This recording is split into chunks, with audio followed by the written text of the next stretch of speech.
So if you're a parent, or honestly, even if you're just an aunt and uncle, or you've walked past a toy aisle recently, you know the struggle. Oh, absolutely. It's the background hum of modern parenting. Right. It is constant. Put the iPad away. 5 more minutes. You've been watching that unboxing video for 2 hours? Yeah. It's just exhausting. And for, I don't know, the last decade, we've been collectively obsessing over what our kids are looking at. The input. We worry about the input. Are the colors too bright? Is the editing too fast? Is it brain rot? Or is it, educational? We feel like if we can just control the screen, we can control the safety. And that's the classic anxiety of the digital age, isn't it? We focus on the eyes. What are they seeing? What information is getting into their brain through that glowing rectangle? Exactly. But, and this is why I'm so excited and honestly a little nervous to unpack this today, we might be fighting the wrong war. Or at least, we're guarding the front door while the back window's been left wide open. Because while we were all staring at the screens, the technology started doing something else. It started listening. That is the pivot point. That's exactly what we're diving into today. We're looking at this fascinating and frankly kind of unsettling article. It's called The New Frontier of Surveillance, AI Toys and Children's Privacy. And it's by Johan Steyn. That's right. So before we get into the scary details, maybe give us a quick background on Steyn. Why should we be listening to him on this topic specifically? Well, Steyn is a real heavyweight in this space. He's not just some tech enthusiast writing a blog. He's an AI thought leader, and his focus is really heavy on the ethics of technology. Okay. So he doesn't just look at the code, he looks at the blast radius, the societal impact. He covers politics, education, and crucially, the future of children. And his big argument here is that we need to change our vocabulary? Pretty much. He says we need to stop talking about screen time and start worrying about what he calls surveillance time. Surveillance time. Wow, that is a heavy term. It is. It sounds like something out of a Cold War spy novel, not something you'd associate with, like a plastic putty bear or a robot dog. It does sound dramatic, doesn't it? But Steyn argues it's actually a very literal description of what's happening. Okay. So the mission for this deep dive is to really understand that shift. We need to figure out why these smart toys are now being called networked systems and what that actually means for the privacy of a childhood. Okay, so let's get right into it. Surveillance time. Hmm. When Stan uses that phrase, he's not talking about a CCTV camera on the street corner. What is he actually describing inside a home? He defines it as ambient listening in intimate spaces. Intimate spaces. And context is everything here. So think about your house for a second. If you have a smart speaker, an Alexa, or a Google Home in the lounge or the kitchen, that's one thing. Right. It's a public space in the context of the home. It's a semi-public space. You expect people to hear you there. It's where you cook, chat, have guests over. Right. I kind of assume if I'm in the kitchen, I'm on air to some degree. Exactly. But Steyn draws a very, very hard line at the bedroom door. The bedroom, yeah. Yeah. That hits differently. It should. And Steyn really drills down into this. Think about what a child's bedroom is. It is not just a room where they sleep. Yeah. It's a sanctuary.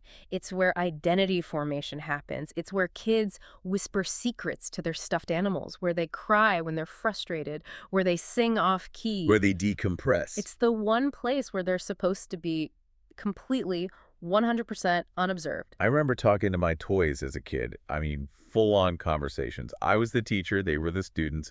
I told them who I had a crush on, who I was mad at. We all did. If I thought those toys were broadcasting that to a server somewhere, that is just terrifying. And that is the conflict Steyn highlights. When you place a device that is designed to listen for wake words, or sometimes just listen, period, into that specific environment, you've crossed a boundary. You've moved from a helpful gadget to, well, an intruder. And he points out that the risk isn't just about age-appropriate content anymore. It's not about the toy telling a dirty joke. It's bigger than that. It's about the creation of an ongoing data stream. A data stream of what, though? Because I think a lot of people play devil's advocate here, right? They say, oh, come on, my kid's just asking the toy to play Baby Shark or tell a knock-knock joke. Right. Who cares? Who cares if some company hears that? It's boring data. See, that is the trap. We think about the content of the speech. We think, oh, the words aren't secret, so it's fine. Yeah. But Steyn argues that these always-on microphones are collecting so much more than just requests for jokes. They're capturing the child's voice, their routines, their emotions, details about their home life. So it's the background noise, the, arguments in the hallway, Yeah. the time they go to sleep. All of it. the texture of their life. And this brings us to the first big risk Steyn identifies, which I think is maybe the most insidious one. He calls it behavioral capture. Behavioral capture. That sounds very technical. Let's unpack that. What does he mean? So Steyn makes this brilliant distinction. Children don't just generate content, they generate signals. Signals. You mean like Yeah.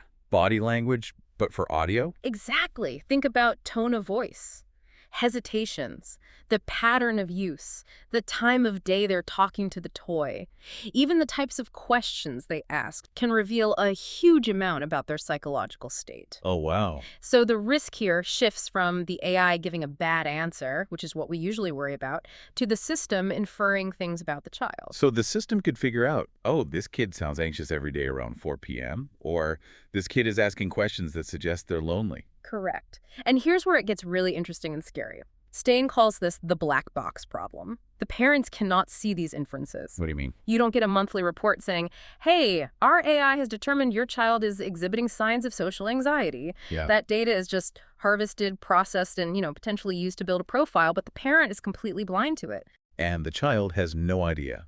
The child certainly doesn't understand it. That is wild. It's like having a child psychologist in the room taking notes, but the psychologist works for a marketing company and they never, ever show you the notes.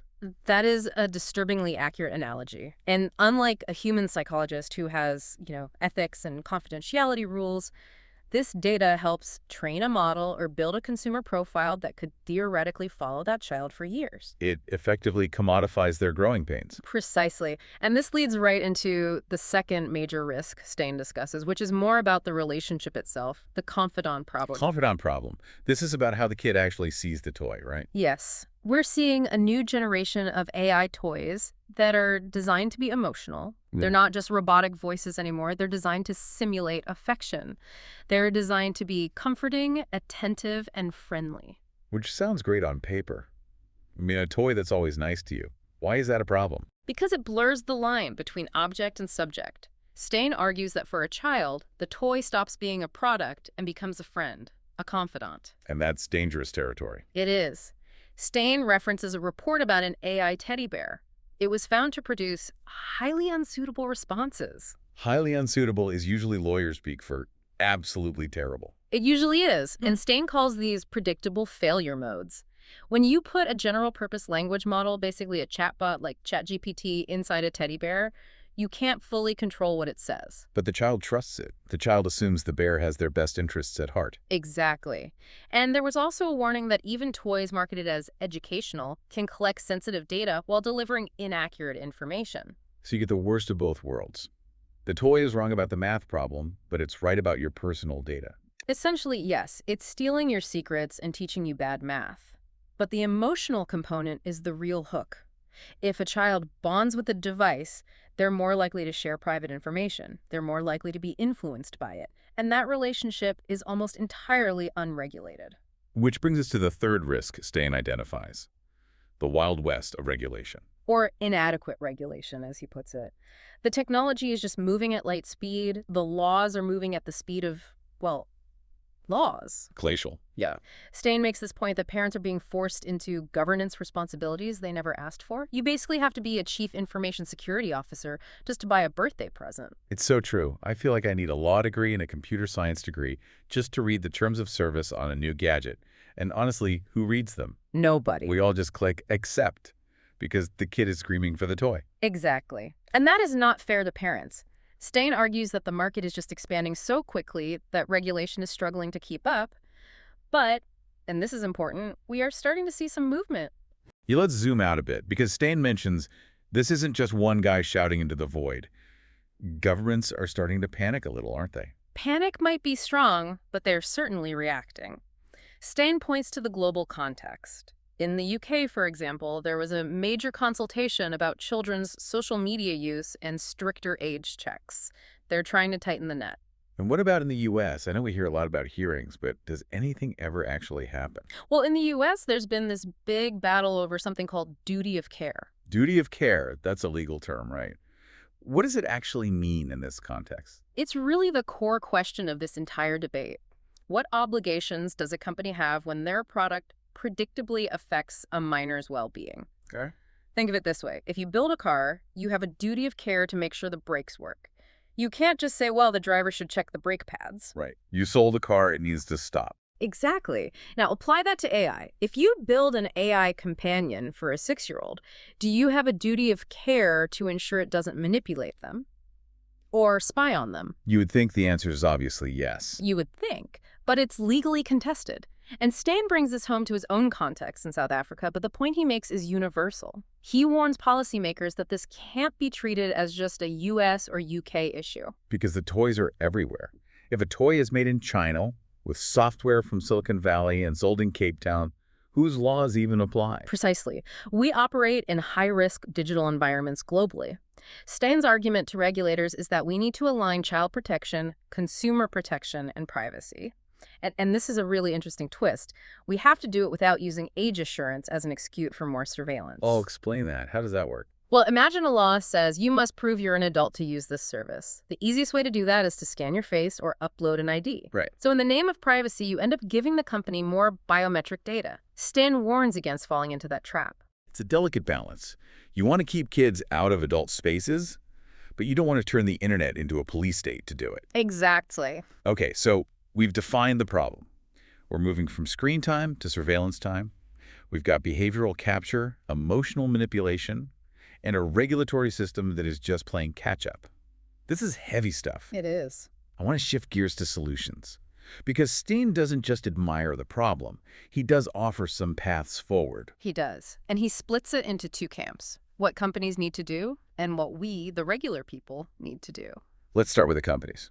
If Steyn ran the world, what would the rules be? He calls for a standard of safe by default. Safe by default. I love that concept. What does it actually look like in a product? It means you don't have to dig through 40 menus to turn off the spy features. The default setting is maximum privacy. Steyn lists a few minimum standards. First, no always-on microphones by default. That seems like a no-brainer. You should have to push a button to be heard. Exactly. It changes the engagement from passive monitoring to active participation. Second, clear, child-comprehensible disclosures. Wait, child comprehensible. So telling the kid, hey, I'm recording this. Yes. A red light that means I am listening. Or a simple voice prompt. An explanation a 6-year-old can actually grasp. The child needs to know when they're being observed. And third, hard boundaries against features that encourage secrecy. Oh, like don't tell mommy and daddy. Right. Or features that simulate authority. The toy shouldn't be giving orders or keeping secrets with the child. Steyn argues these should be non-negotiable design limits. I can just imagine a toy saying, let's whisper so your brother doesn't hear. That's creepy, but technologically it's so easy to program. Steyn is saying that should be banned. Correct. It's about not exploiting the child's natural tendency to roleplay. Okay, so that's the wish list for big tech. And look, maybe regulation will get there. But until it does, we're the ones buying these things. Steyn gives some advice for parents. I need a checklist. What is the rule of thumb? The golden rule is simple. Private spaces stay private. Bedrooms. Bedrooms. Steyn is very clear on this. If a device has a microphone, it belongs in shared family spaces. The kitchen, the living room, places where the family is together. It does not belong on the nightstand next to the bed. That effectively turns the surveillance time back into screen time logic. Just keep it public. Exactly. It reintroduces the parent as a filter. If the toy is in the living room, you can hear if it starts saying something weird. If it's in the bedroom, you can't. Okay, so moving the smart speaker out of the bedroom is step one. But what about when we're actually in the store looking at the box? Steyn suggests 3 specific questions we should ask. Yes, and I think everyone listening should memorize these. Before you buy, ask. 1, what does it record? Does it record keywords? Does it record everything? Okay. 2, where does the data go? Does it stay on the chip inside the bearer, or does it go to a cloud server in another country? And 3, can it work safely with the microphone off? Ooh, that last one is huge. Mm-hmm. Because if the toy is just a useless brick without the internet, that is a problem. Exactly. This is the offline test. If you take over the mic, can the kids still play with it? Can they still cuddle it? Does it still light up? If the answer is no, if the toy is the connection, Steyn suggests you leave it on the shelf. It's empowering to actually have a criteria, rather than just a vague sense of dread. It is. It shifts the power dynamic. You're not just a passive consumer. You're a gatekeeper for your child's privacy. And you have to remember, buying these things is a choice. We often feel pressured by the trends, but we do have the purchasing power. So, as we wrap this up, I want to circle back to the beginning. We started with screen time. We need to stop framing this solely as a screen time debate. That is the old war. The new frontier, as Steyn puts it, is ambient listening. It's about dignity. Dignity. That is a word we don't hear enough in tech conversations. Mm. Usually it's all about users and engagement and stickiness. We don't. But Steyn closes with a really powerful thought on the moral dimension of this. He says it's not just technical. It's about protecting the quiet human spaces where children grow up. Quiet human spaces. Mm. That really resonates. In a world that is so loud and so connected, silence is actually a commodity, and privacy is a luxury. And childhood is the time when you are supposed to have the most of both.